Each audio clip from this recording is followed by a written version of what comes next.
Hello everyone. Go ahead and get started. Take people a couple minutes to come on.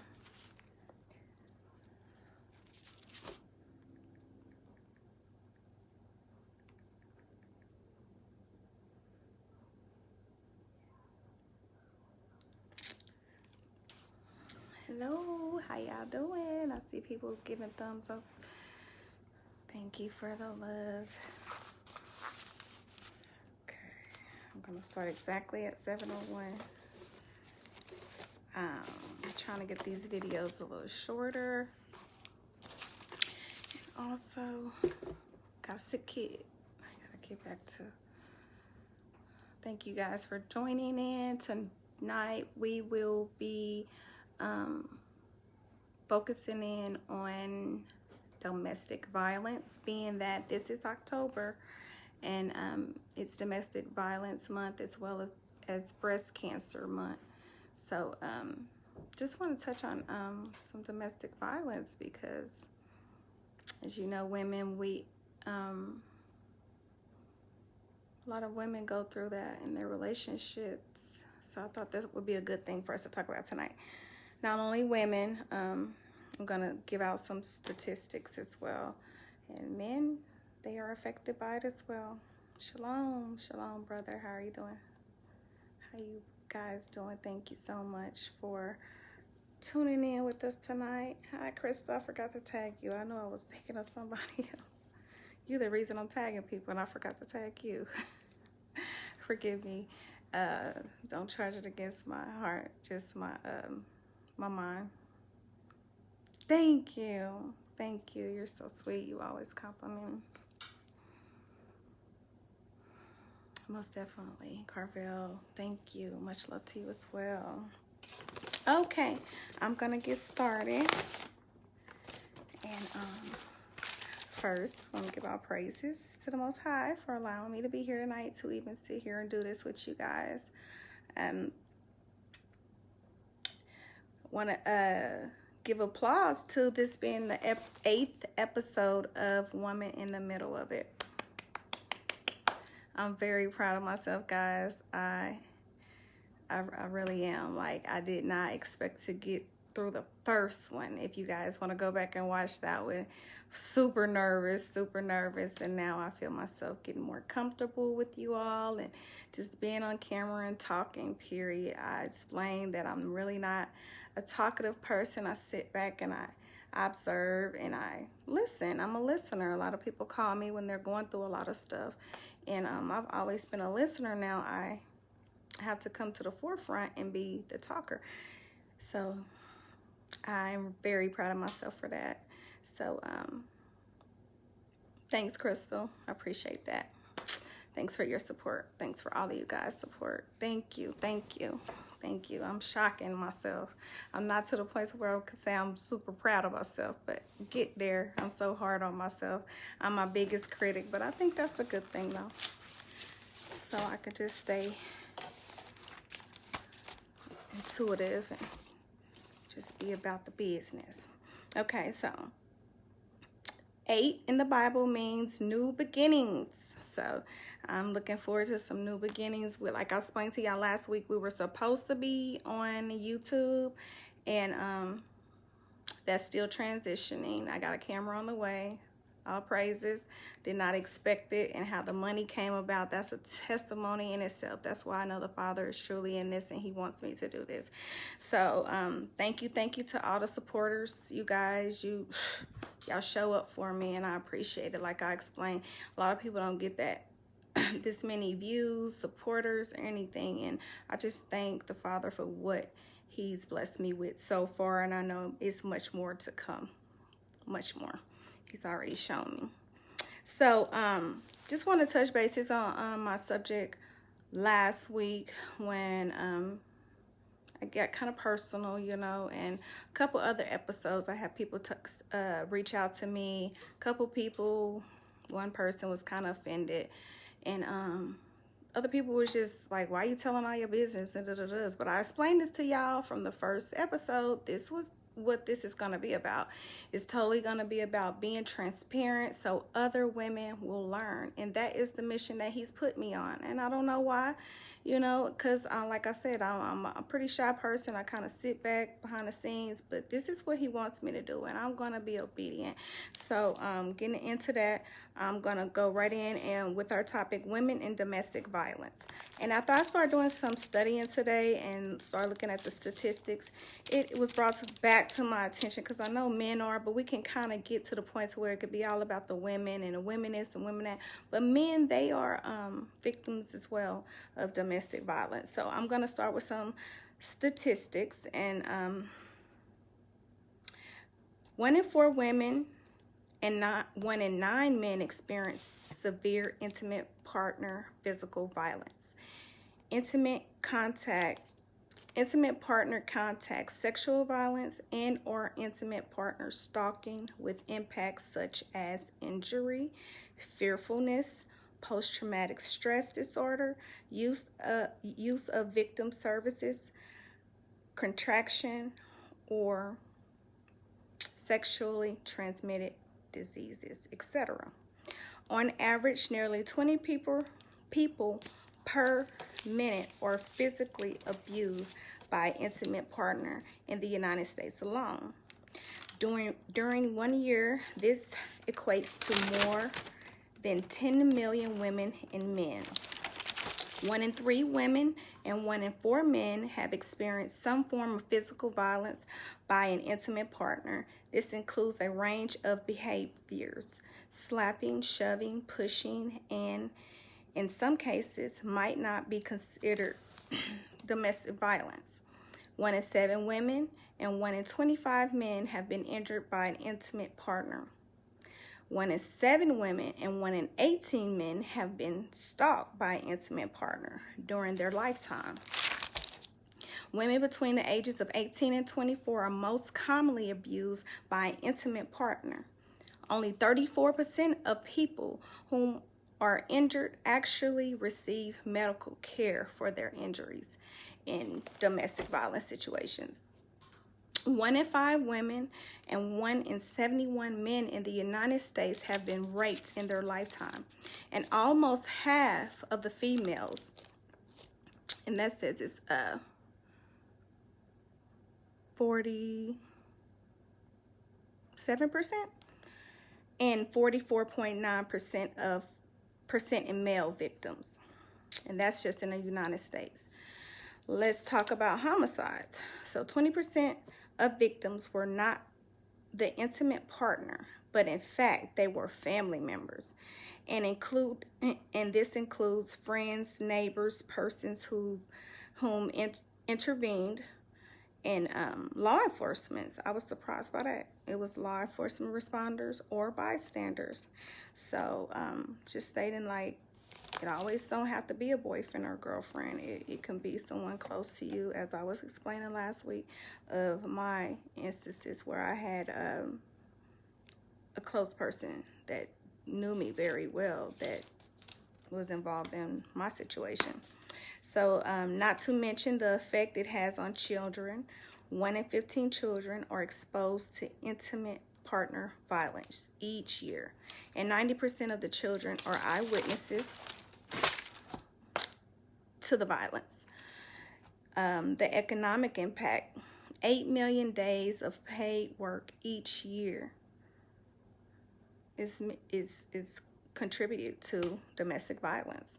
It's probably because I just came to my own consumption, is that it's because they're calling in, they have black eyes, bruises that they're trying to hide and don't want to go to work, or they keep them from work. A lot of spouses, they make them not go to work because they have this controlling, and they want to feel like they're in control, like, oh, you can't go work because you need to do this or do that. They feel like things have to be on their terms. So 21 to 60% of victims of intimate partner violence lose their jobs due to reasons stemming from the abuse. That's what statistics prove. Between the years of 2003 and 2008, 142 women were murdered in their actual workplace by their abuser, equaling 78%. I thought that was just mind-blowing. I really did. I really did. Now I see why my job, like they're super strict. They won't let you pass the door. You have to go through this whole security check. Like, they're very strict at my job, and I'm appreciative of that. Okay, women abused by their intimate partner are more vulnerable to contracting HIV and other STDs due to forced intercourse or prolonged stress. Not to mention depression, suicide, physical and mental, sexual and reproductive health effects, adolescent pregnancies, unintended pregnancies, miscarriages, stillbirths, intrauterine hemorrhaging, amongst others to name. I mean, it was a whole list, so I just stopped at that. So with that being said, I want to open up the discussion. I'm going to tell you a little bit about my experiences with domestic violence, and I want you guys to chime in as well. And like I said in the description, it just may save someone's life, you know, by you telling your story. First of all, I want to tell anyone that's out there in this situation that you are not alone. Don't feel like, oh, this is my fault, I did something, or you just ashamed, period, to tell your story. Or a lot of people, they don't even, like this said, they don't even go to the emergency room or the hospital for their injuries that they occur during this abuse. So let me see if I got some. Thanks, Ray. Hi. Yeah, I'm gonna share that with you. Anybody want to come on camera and talk about it a little bit?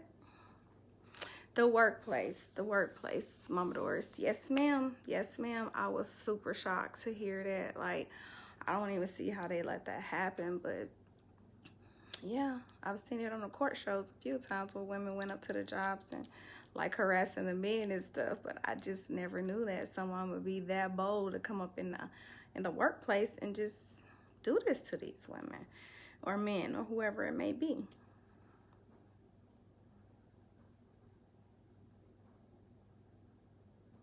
So nobody?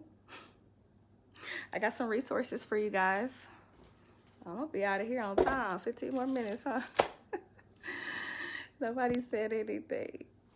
Anybody got anything? So what are some telltale signs of a domestic abuser? Like, for real, because they don't come out of nowhere. I think they kind of have that underlining. I could tell you one of mine is the controlling and wants to be in control of everything. Everything got to go their way. This has to be this way, that way. I would say jealousy too. Anything? Somebody want to shoot something out here?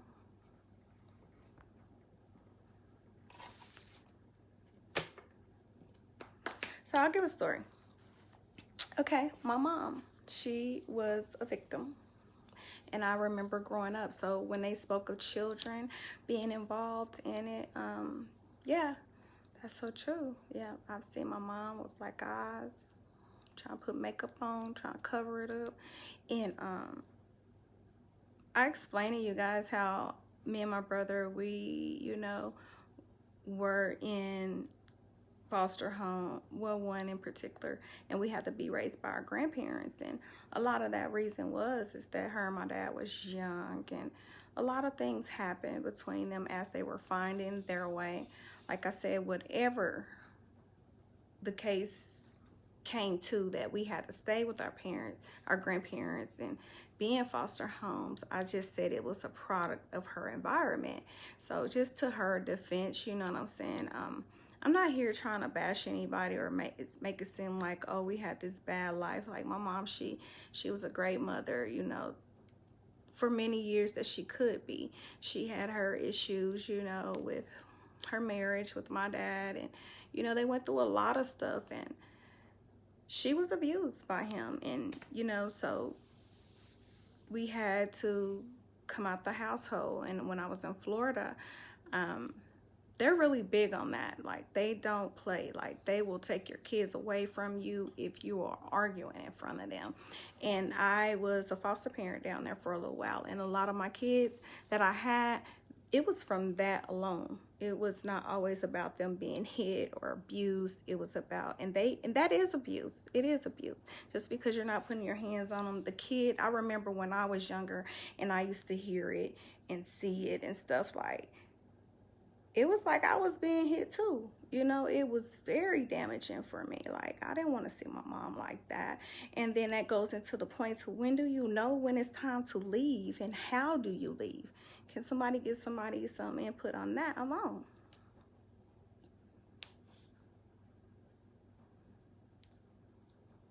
Yeah, you're right, Ruben. Women were made for men and not the other way around. That's how the world's made it. Yeah, you're right about that.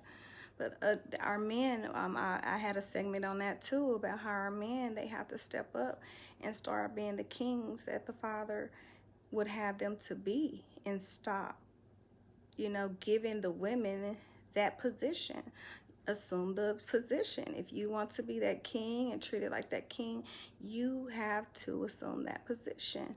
And us as women as well, we have to be submissive. We have to, you know. And that's why I'm pretty much by myself, you know what I'm saying? Because I feel like now that I know the order that is in y'all, that I really want to fulfill that. You know, I'm dating someone, but it's not to that point yet, because like I said, I'm still learning how to be a wife. Like, I wasn't a wife in my marriage because he gave me the title of being the head. You know, everything fell on my shoulders. I discussed that in another live, if you guys want to go back and watch them. Like, and to the point to where he left me for someone, and that just had my mind made up altogether. Like, I don't need a man. I didn't need him when I had him, because I was the one paying the bills, you know, going to plasma center, making stuff happen, working extra jobs, working my fingers to the bone, and taking care of the kids. So I felt like I was already the head. And then when he left, I had to be the head. So now that we are now divorced, I have to retrain my mind to get in position to let a king lead. So, and know when I was trying to do that, I was hurt, you know. So Doretha Hill, please chime in. We need your advice. You're a very strong speaker, and I know you got some words that you would have to say for the women. But yeah, Ruben, I agree with you on that. He did. We were made for men. Yes, we were. But the world has made it to where it seems like they're not treating us as the queens that we should be, how we should be treated. So while I wait for some people maybe to give a little insight, I'll go back to my story. And being a child and seeing that, I knew it was wrong when I was a kid, but as I got older, I fell into the same behavior. And I really think it's because I witnessed it. I was a witness to it. And it made me feel like, okay, well, maybe it was me. I made a post earlier about how men, they kind of take our kindness for, oh, you want to be with me or whatever. And if you are a person, I can only speak from my experience. Like, I was abused as a child, and I find it very hard to express my feelings to a man. Like, I can be like, oh, there's no chance for him. I don't even know why he come. But I'll be like, oh, so sweet. And sometimes that can kind of be misleading to a person. I've had a situation here recently where I've been questioning myself. Like, did I say something to make this person feel that way? Because that's solely not what I intended. But instead of conveying that to him, it's like I can't. Like I don't know if it's like a fear. I know it's a fear, but I want to say I'm scared. But I think I just had this thing in my heart with disappointing people and making them feel bad like I feel. And I'm very mindful of that, and I'm trying to pray and ask for help with that, because if I don't stand my ground and let them know like this is not acceptable, who will? You know what I'm saying? I think men, they there's no in between with a man. You know what I'm saying? Like women, we think stuff out. Like Steve Harvey gave a instance my daughter was telling me about how men, they don't think of the consequences while they're in the action. They don't realize it until, oh, it's detrimental to the whole situation. Versus a woman, we kind of think like, well, if I do this, this can happen, that can happen, this can happen. And they don't think that way. So with all blame on myself, that I'm trying, I want you guys to help me, pray with me as well, that I get better on standing my grounds, because I have to be that if I'm going to be out here trying to lead these ladies, you know. And I could tell them all day, but it's like they need to see me doing that as well and not taking nothing, no crap from nobody.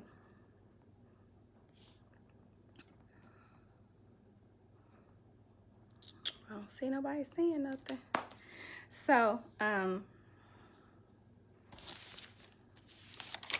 me get to my notes of my recommendations. You guys know I used to work in a hospital for years. I worked at St. Luke's South forever. It was a long time. I think I was shy of my 10-year, probably a month or two before I moved to Florida. But I worked in the ICU department. I worked in the ER. Shout out to Cindy Oddie, one of my charge nurses up there. I inboxed her early because I haven't been in the healthcare field in a while as far as the hospital setting. And I forgot the process of how we used to screen our typically abused patients. And she chimed in and she helped me. She was like, yeah, I got you, girl. So she reminded me that you can go to any one of your near emergency rooms in any hospital. I don't care where you are. I want to start out by saying this is because I got a lot of resources for the Kansas City metro area, and I know it's people that watch me all over, and I want you guys to know where to go get help as well. So that would be Safe House for Kansas City. I'm not sure if it's all over. They may call it something different in your hospitals, but I think it's Safe House.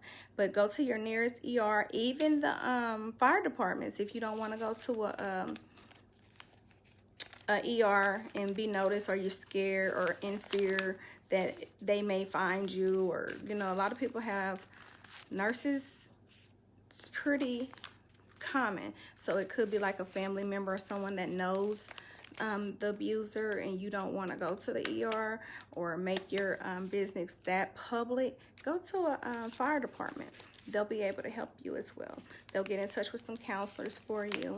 And I know in our ER at St. Luke's South, we have a whole screening process. Like they show us what to look for visually. And a lot of times we won't even say anything to the victim.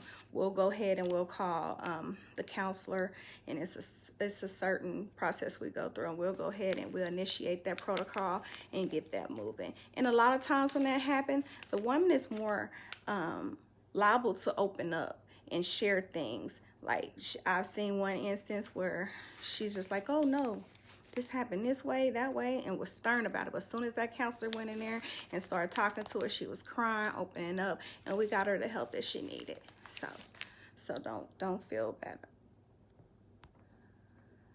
Oh, thank you, cousin. You're so cute.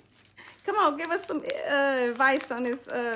What to do for help our ladies, you know, not feel ashamed or feel like it's their fault to where they shouldn't go seek help. So I'll move into another one. I just want to say you are not alone. Again, there's always somebody. And if you don't feel comfortable with going to the hospital or anything, you just need somebody there with you, call me. I don't care. Inbox me for my number. I don't care what time of night it is. I've made hospital runs for people all the time. I don't care if it's just sitting there, you need a babysitter, I need to sit with you, hold your hand, or hold a baby, whatever you need. And it don't have to be for abuse. It could be just anything, just support.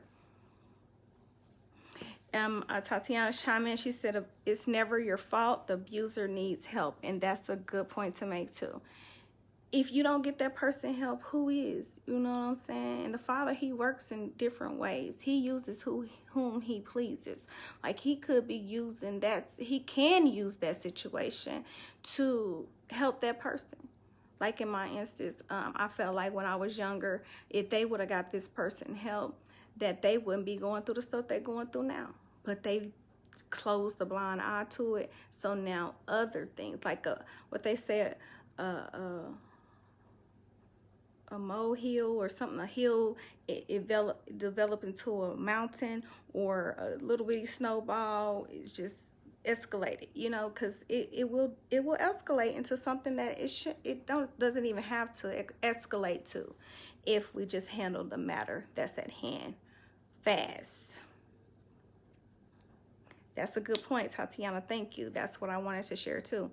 It never gets better. Seek help the first sign of abuse, because it only gets worse.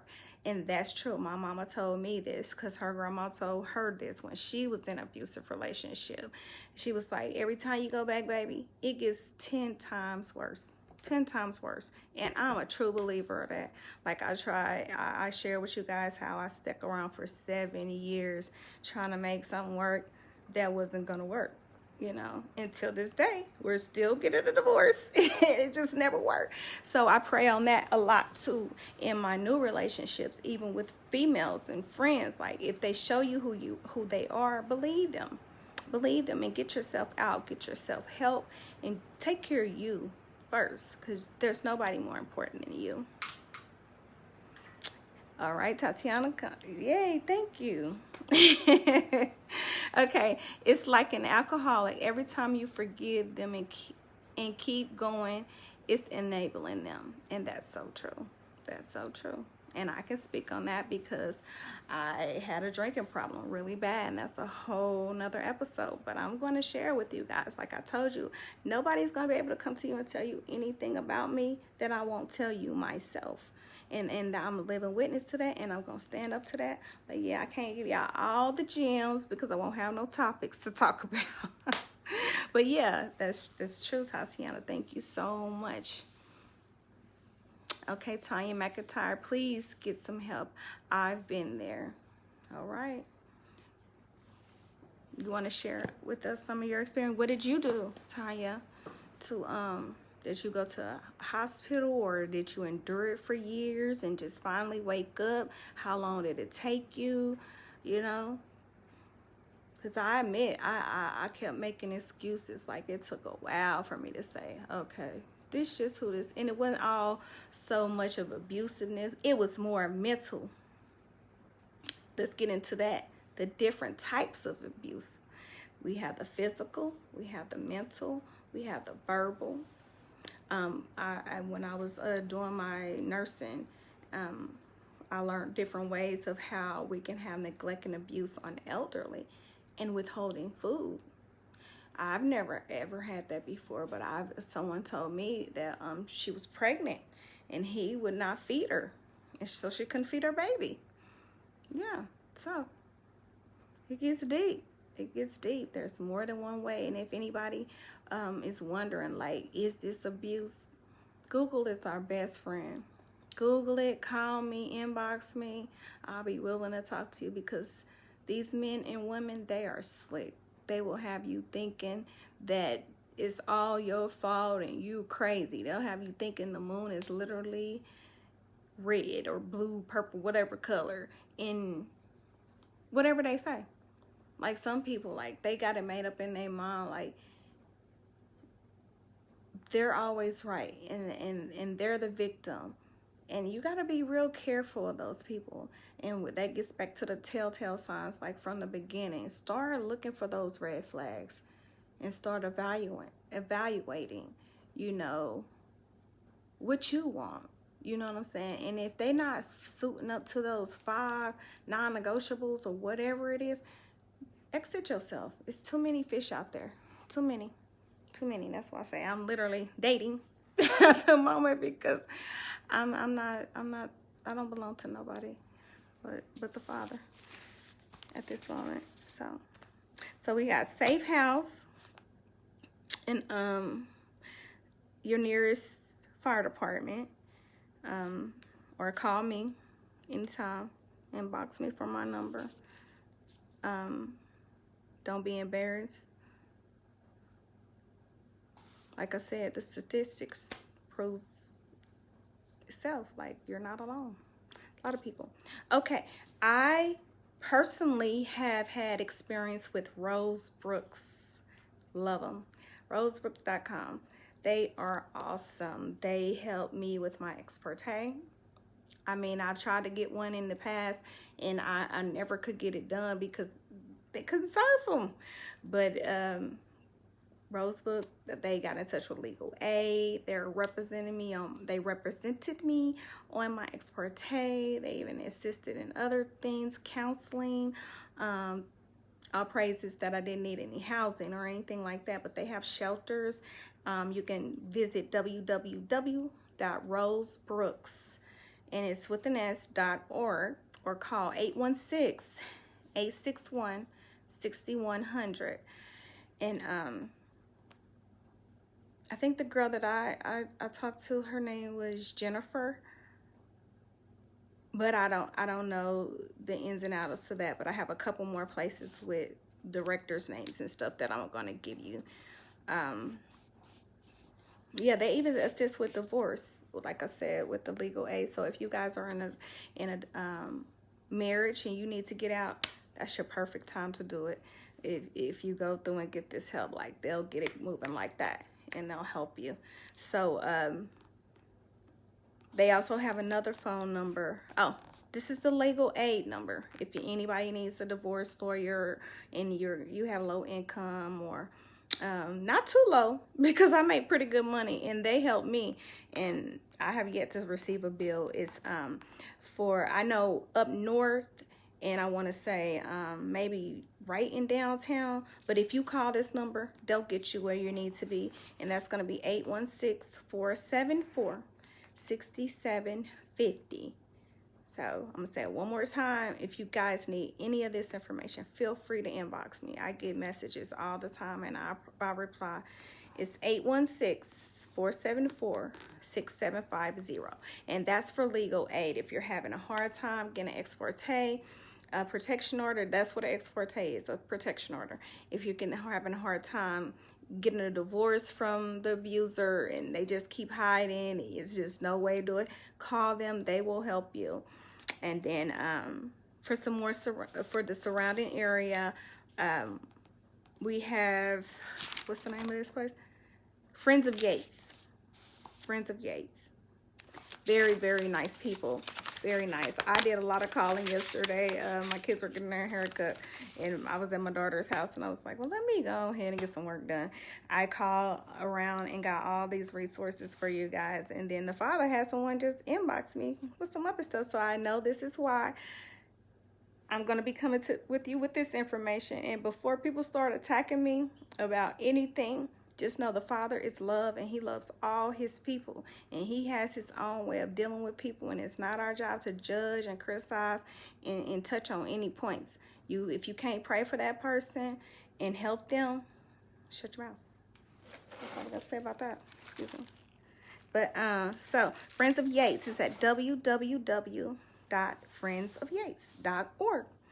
Super, super nice people. I called over and I spoke to the director of operations, Miss Erica Rowland. She spells her name so cute. It's A-R-I-C-A. But yeah, she was very informative. She told me that all you guys have to do is call a 24-hour hotline at 913-321-0951, or it's the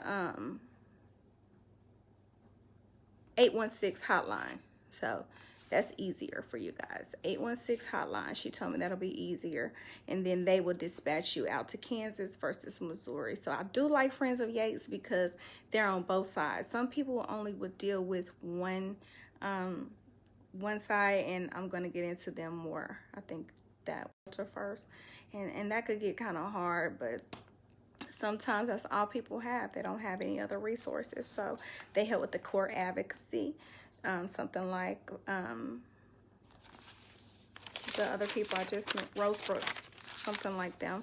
And then mental health, they have counseling for the adults and the children, and job coaching. So reach out to Miss Erica Rowland over there. She said she'd be happy to help you. She said she was fine with me sharing her name and everything. So, and then we have newhouseshelters.org. And the director of operations there is going to be Mr. Christopher. Yep, I spoke with Jewel's side coat and she gave me Christopher's name, but she was super nice too, and she was very informative. They have she said that you're welcome to call her and talk to her about it, and it's SIVE coat, COAT, Sives Coat. That's how you pronounce it. And they help with therapy for the adult and children, transitional housing, and they have their own case management as well for you guys. So you'll have your own case manager to follow you. I know when I was younger, I told you guys how I had my baby super young, and I was with this organization, and it was from cradle to college, or books, something to college, something like that. But they followed me for a while, and surprisingly, at one point, I really needed them people. Like, they helped me get beds for my baby and a lot of little stuff. It was my first little apartment. I think my baby was probably about almost 3 then, but they helped me with a lot of stuff. So don't think that you're just because you're getting resources from your community or anything, just use it as a stepping stone, and don't use it as a crutch, and don't as the old people say, don't wallow in it. Don't get lazy and just take stuff because, oh, it's free and I'm not gonna do nothing. Use it to better yourself, guys. It's resources out there to help you get better. And I'm a living witness.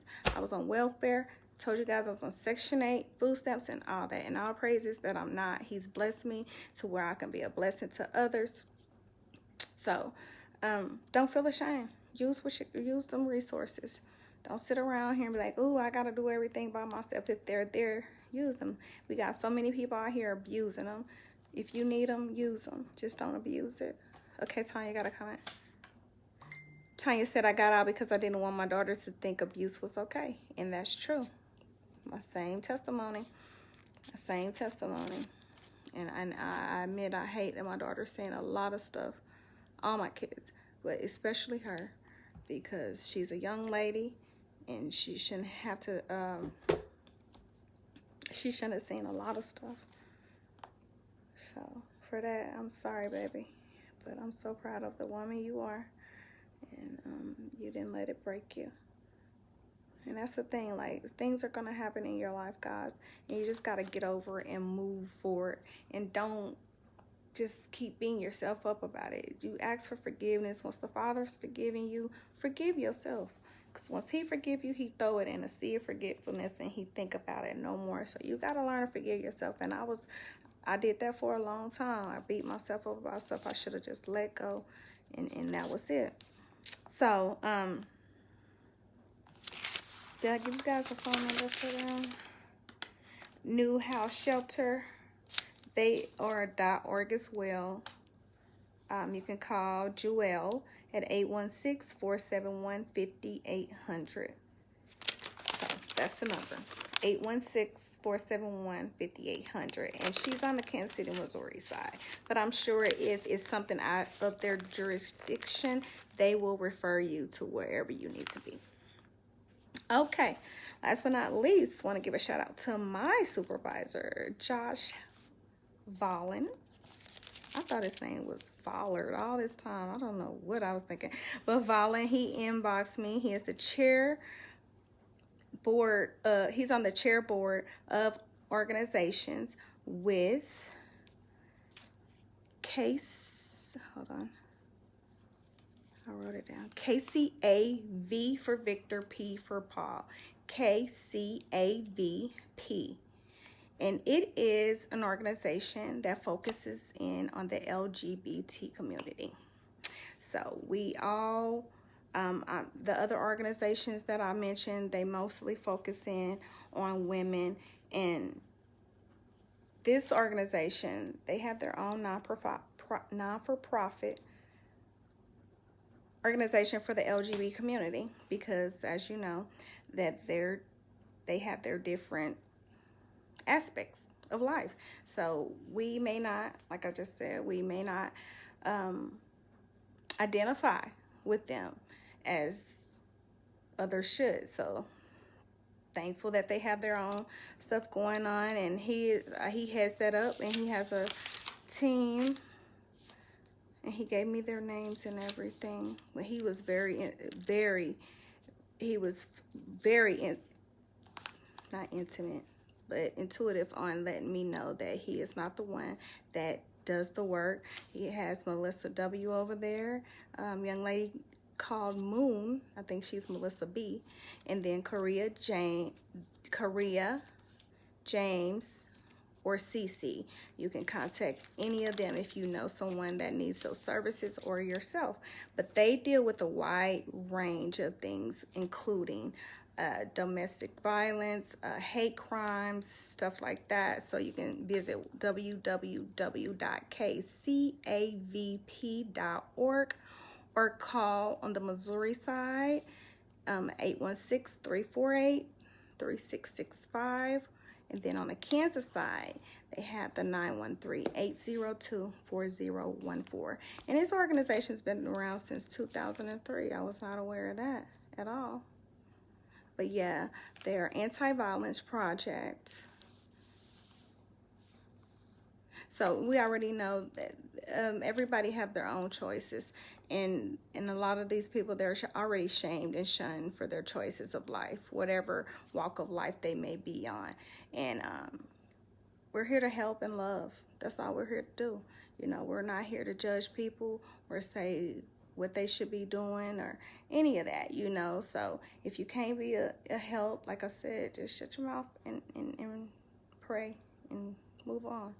Don't be victimizing nobody and, you know, shunning people, because that's not our job. That's not our place on earth. So some of their services that they provide is emergency services. They said assistance with sheltering. They give referrals. They offer therapy and just advocacy. They help with the core processes as well. So thank you, Josh, for inboxing me with that. That meant a lot to me, that he gives me his support. Like, he's my boss. But he's moved on to another job. But he taught me everything I know at at Trial Card.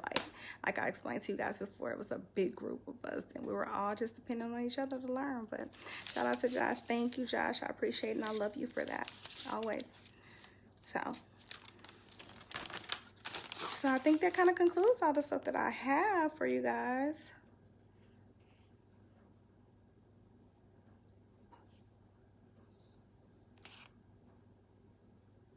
So yeah, I just want to remind you guys, if you have friends who come to you for advice, or maybe they just come to you because they're hurt and they don't have nobody else, and they have confided in you that this happened, that's happened. If they end up getting back with the person, this is our big mistake as humans. We are so quick to judge people. The Father forgave he sent his son to die for our forgiveness. And his son, Yahshua, Jesus, as you may call him, they renamed him for whatever reason, I don't know, but that's his name, Yahshua. He came and he died for everybody, that everybody would have the chance at, yes, Josh V. Can you believe it? Robin talking about Josh V. Yeah, but he came so that we all would have everlasting life. And he loves us all. He loves us all. I was watching this movie, The Shack. Ooh, you guys gotta watch that. That is a good movie. It is so good, guys. And it was just explaining to this man, his daughter was killed by a pedophile, and he was just so mad at y'all. He was mad at himself. He was just mad, and he was giving all the reasons of why this man shouldn't be forgiven. And they were just telling him instances and everything, and how this person was hurt and how this happened for that person to be hurt. It's like, it's a chain reaction, guys.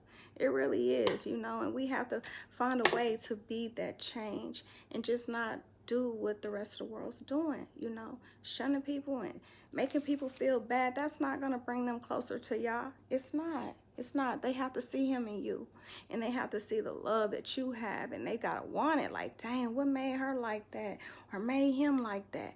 I want to be just like that. And they only get that way from seeing the Father through you. A lot of people are never going to step into no church. You are the church. We are the church. And it says that in the word. You know what I'm saying? And we can go by all these different religions. This religion say do this religion say that. Don't get hung up in that.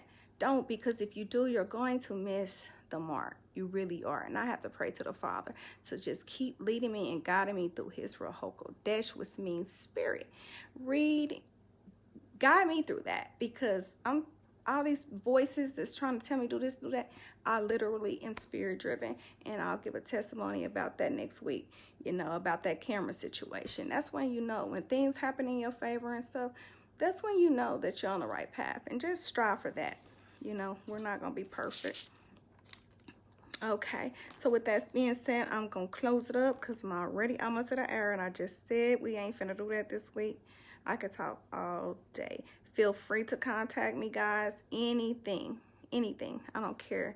I work at a food pantry, and if I got money or food or anything that means whatever you guys need, don't be ashamed. That's what this organization's about. And I just feel like if it's a need, the Father will bless it. He will make it happen. So inbox me about anything. If you guys want to help organize something, I don't have my woman in the middle of a shirt on this week. I'm mad at Candy. I've been trying to call her, but hopefully that will be in the works soon. Yeah, that's pretty much all I have. Just don't judge, because you have never been affected, because just as the statistics that I just read proves, it could very well be you. So with that being said, I love you guys so much. Please go to my YouTube pages, Woman in the Middle of It, and Favorite Fake Vegan Chick. Get a lot of good recipes. I made this untuna. It's unbelievable, and it's even better the next day. Oh, it was so good. I'm never eating regular tuna again. Never. So go over there. Snapchat, I do some clippets. And it's Shemeka, Shemeka, B for Bravo, Well, Shemeka Be Well. That's my Instagram account as well. Follow me over there for all my pictures and updates and stuff that I may have going on. I will post those over there as well. And I have every episode uploaded except for 2. But I have one that's in process, and that's the reason why I'm getting the camera, and I'll share that with y'all next week. Guest speakers. You want to be a guest speaker? Inbox me. How I'm working that is that I'm letting you guys come up with the topic, and we just roll from there. And I follow your lead, just like we did with Latangela. So I got an email address hooked up for Woman in the Middle of It, www.womaninthemiddleofit@gmail.com. You can't get me on my inbox. Do me a, I'm skipping. Am I still skipping? Oh, man. Can you guys see me? Say something real fast.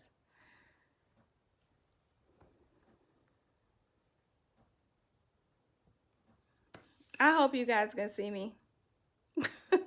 Anyway, you can email me at womaninthemiddleofit.com. Can you hear me, Tatiana? Oh, okay. You said no. Okay. Sorry, Twinkie, Caritha. I might have shook the table because I do that a lot. But email me at womaninthemiddleofit.com if you have any events or anything that you guys want me to show up. I got a handheld camera coming. I'm going to be going to some events, doing some snippets, just getting out here in the community and doing some Woman in the Middle of It work, okay? And if anybody wants to join me on this venture and do any of that, feel free. Inbox me. I'm so open to that. I love company. So with that being said, don't forget, please guys, please just go over there. If you got a YouTube, every phone comes with YouTube on there. Get off of here right now. Go over there and subscribe. I don't care if you don't even look at them, because you probably seen them before. Just push the button and let it play through.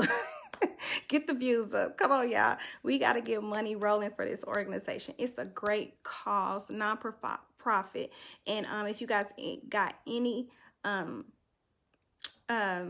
suggestions for us topics, or like this woman in the middle of it, domestic violence, I didn't even realize it was that month until the lady asked me to be a contribute to her organization, and it's helping women.